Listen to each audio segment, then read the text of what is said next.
Moving on, even as fresh Khalistan threat posters targeting Indian diplomats have come up across Canada, the Canadian Prime Minister Justin Trudeau has responded to allegations from India of taking a soft stance on Khalistani elements within the country. Trudeau stated that the allegations were wrong and that Canada has always taken threats of violence seriously. His comments come a week after External Affairs Minister Jaishankar had said that K-extremist elements were used by Canadian authorities for vote bank politics. India has responded sharply to Trudeau's comments, stressing that freedom of speech could not be misused to instigate violence or terrorist activity. First, take a look at what exactly the Canadian Prime Minister has said on the issue of the K threat emanating against India from his land. He said India is wrong when it suggests that Canada has not done enough, and added that we have always taken extremely seriously violence and threats of violence. We have always taken serious action against terrorism and we always will. He went on to say we have an extremely diverse country and freedom of expression is something that we have, but we will always make sure that we are pushing back against violence and extremism in all its forms. Now, the reason not many are taking Trudeau's words seriously is because of the history of emboldening of K-hate in Canada speaks for itself. Take a look at some of the recent cases. This month, posters threatening Indian diplomats have been released online. The police has increased their security as a response. Last month in Brampton, Indira Gandhi's assassination was portrayed on a tableau and no action has been taken so far. In March in Surrey, High Commissioner's event was targeted. Suspects are still being looked for. In February this year, Ram Temple was defaced with anti-India graffiti. The investigation is still going on. Gauri Shankar Temple was defaced before that with pro-K graffiti. The investigation is still pending or results are pending. Gandhi statue was vandalized earlier, sprayed with pro-K graffiti. No real movement in the case. In March 2022 in Surrey, for example, K sympathizers hurled abuses at a journalist of Indian descent and cops remained mute spectators. So the question that arises after Canadian Prime Minister Justin Trudeau's statement is he being true to his words?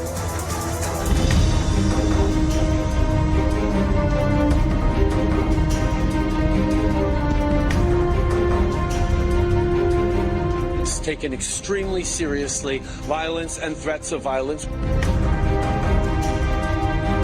We are at a loss to understand, other than the requirements of vote bank politics, why anybody would do this. They are wrong. We've always taken serious action against terrorism, and we always will. It is a matter of concern that freedom of expression and speech is once again being misused by anti-India elements.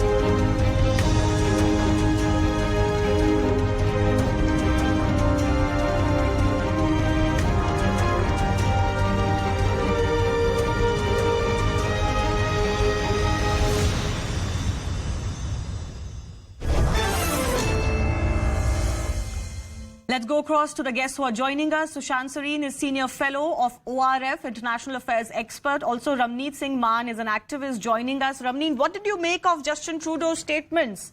He's saying we will not allow freedom of speech to be misused. And we have always acted against acts of violence or even threats of violence. Do you think he's being true to his words?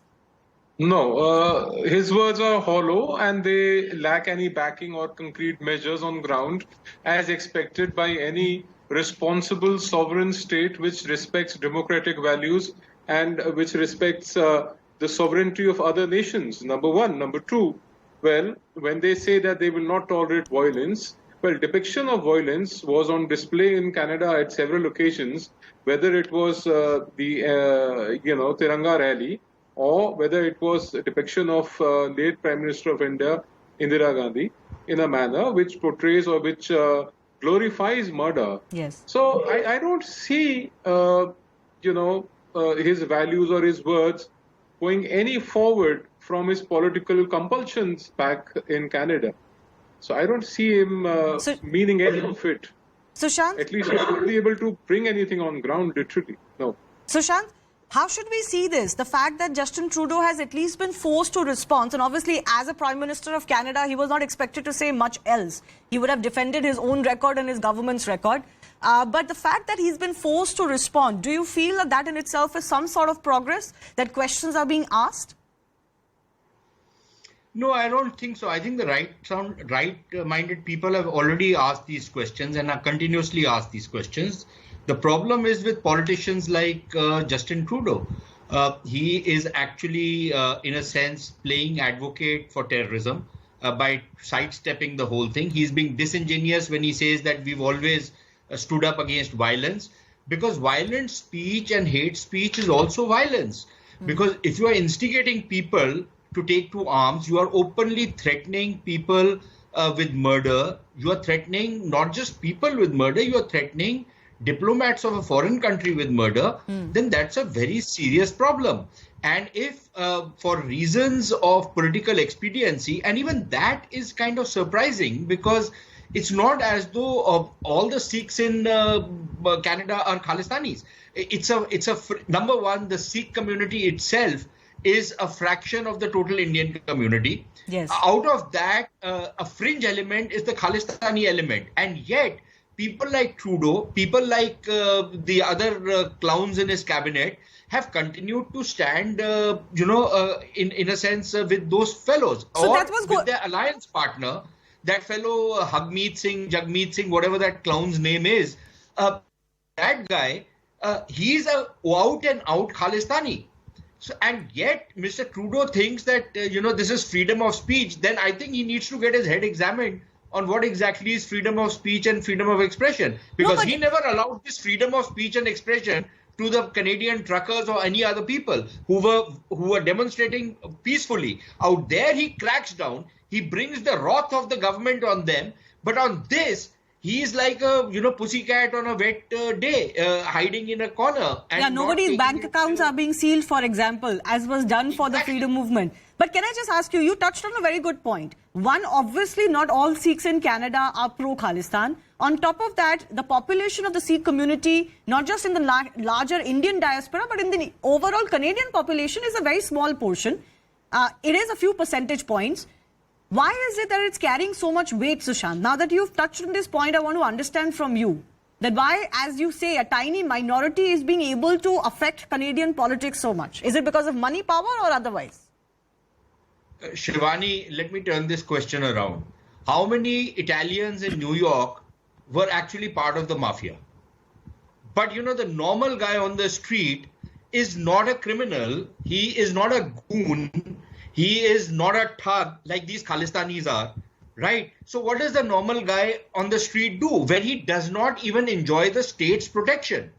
And the state in Canada does not protect him. Earlier in your report, you were saying about the abuse hurled on an Indian journalist, Indian origin journalist. It wasn't abuse. The guy was assaulted. And the Canadian cops did nothing about it. Yes. Almost as though, they were like those New York cops in The Godfather who were hand in glove with the mafia. That is what Canadian police is all about. And that is what Canadian politicians, like Godfather said that I have these guys in my pocket. That is what these fellows have. But why? So the question I'm asking, Sushant, is why? They are criminals. Why do they wield so much power? They are criminals and the other people are not. That's as simple a logic as I can give. Ramnik Man, I read out all of these instances, and I'm not even going back many decades or many years. Just in the last 12 months or so, I read out these instances of provocations against India, some of them bordering on threats of violence, depiction of violence, as you said, and even obviously now threatening violence against Indian diplomats. In all of those cases, one pattern emerges, which is that these cases go nowhere. Then obviously, naturally, the question will be asked to Justin Trudeau of how have you stood by the safety of your citizens and just generally of Indian diplomats and of Indian sovereignty and integrity. As a global power, or as a country that has business with India, does business with India, you have to respond a little bit stronger. So, Shivani, see, I, have an opinion on this, that is, that the Western powers want to deny India its rightful position on the global platform, number one. Number two, they would also want to keep India in a jelly state, not as a liquid state, which would, melt down and, have civil rights or something, or become a solid state like, per se, China or Russia. So it's in the interest of the Western countries to keep India in a jelly state. That is number one. So I also feel, it's a matter of policy for these Western countries. I would not see Canada in isolation, but I'll also look at England and US for that matter.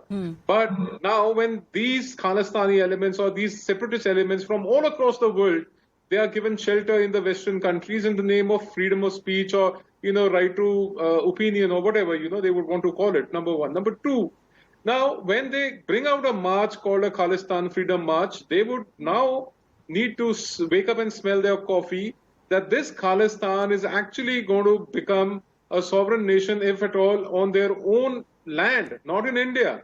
Because like Sushant Bhai rightly said, Sikhs in general, especially in India, are not favoring Khalistan or a separate Khalistani nation being carved out of India the way they are depicted in the maps or the representation that they give. So if Trudeau or Biden or for that matter, the British government are prepared to give away land for Khalistan or, a separate sovereign nation from within their own country, they are most welcome to encourage them. But when it comes to encouraging these people at the cost of India or to encourage them to try and bring harm to our diplomats in their nation, so though host nations have to finally take a call as to what are they supposed to do or what strong, stern, visible measures they have to take when it comes to dealing with these Khalistani elements, especially in light of the fact that international diplomacy depends on reciprocity. So if diplomats are going to be treated in host nations like Canada, the UK and the US, we might as well give them back the same treatment. Okay, that brings me to the next part of my discussion. Ramnik, why don't you start first before I go to Sushant?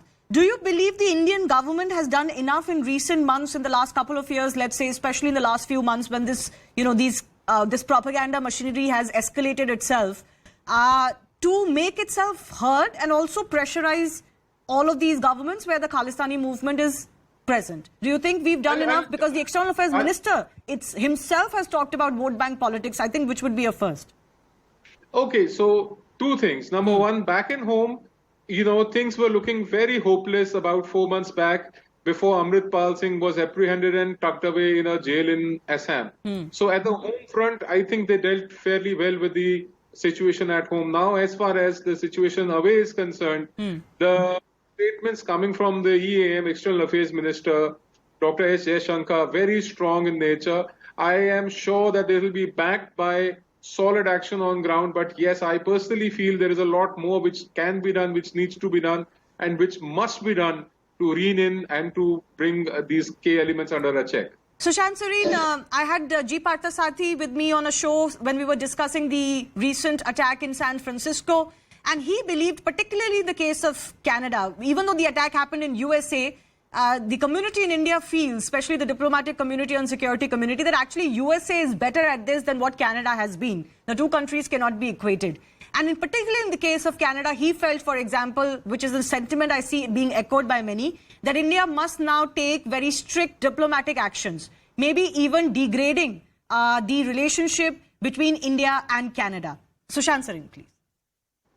Yeah, I agree with the bit about the Americans being far more clear-headed on this, although San Francisco itself is a problem because of the kind of government that exists in that city. They can't even take care of the basic law and order out there. So forget about San Francisco. But on Canada, Shivani, it's unfortunate because Canada, like Australia, UK and the US, is a friendly country. We have a lot going on with them. Yes. And yet, if the politicians out there behave the way they are doing, then we have a serious problem. Now, at the diplomatic level, I think what we have done so far is basically, press the buttons of normal diplomatic activity in terms of issuing démarches and in terms of summoning their High Commissioner, telling them, trying to convince them. But obviously, it is water off a duck's back. These guys are not doing anything about it. So I think you need to escalate it a bit. So, for example, on these posters which came out,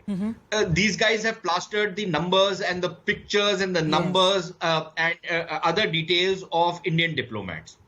Let's do it for the Canadians out here. No, but we can't do it. No, Sushant. Because this really creates a lot of problems. No, but Sushant, we can't be seen as doing it, right? A sovereign country like India cannot be seen as doing it. No, why would the government of India do it? Some news channel can do it. Somebody like me or Ramnik Man can do it. There are enough people on Twitter who can do it. Nameless, faceless people. The point I'm trying to make is that when this kind of a thing happened in Pakistan against the Americans, you know, they literally had to pull out their diplomats and they took a very dim view of what had happened. Now this is being done to Indian diplomats, and yet these shameless Canadians are letting it pass, and he calls it freedom of speech. He should be ashamed of himself. So I think some kind of pushback is required. Okay. And what I'm suggesting is just the very basic kind of stuff, you know. But I think there are many things that can be done to harass them the way they are their citizens. These are not my citizens who are living in Canada. These are Canadian citizens who are harassing my people. And I'm not going to stand for it. It's as simple as that. All right. I'll leave it at that. I do thank both of our guests for joining us. Certainly, the Indian government has made its mind very clear. And in recent times, some of the pressure has been seen to be working as well. We'll wait and see what happens on Canada's front.